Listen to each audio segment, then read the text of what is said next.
Hey friends, Dr. Ed here with Total Body Healthcare and your Whiteboard Wednesday thought of the week. This week I want to ask you a question. What was your first car? I mean, not maybe not the hand-me-down from your brother, but what was your first car? Mine was a 1984 Pinto. I really liked driving that car. It was a 4-speed, so I had to learn to use the clutch. I enjoyed driving that car, not because it was all that fancy or anything, it certainly wasn't, but it was because I paid for it. That was my first car. I think we can all agree that there would be a performance difference between my Ford Pinto and, say, an Indy car racing car.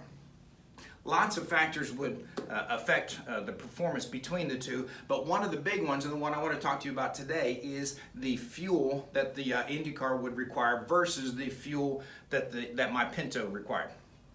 If I tried to put the fuel that I put in my Pinto into the Indy car, it would not give me any performance whatsoever. It wouldn't work like it's supposed to be designed to. Well, I got to ask you a question. Since we are created in the image of God, we are Indy cars. So therefore, what kind of fuel are you putting into your system? Are you putting in fuel that would power a Ford Pinto, or are you putting in fuel that would power an Indy car race car? Big difference between the two. You know, is it a matter of choosing between a Snickers bar and an apple, or maybe I don't know, a bag of chips versus a handful of almonds, organically raised chicken breast versus a hot dog? The fuel that you're choosing to put into your bodies is going to determine the performance output that you get from either your Pinto or your race car. So I encourage you to make better choices as far as your fuel is concerned.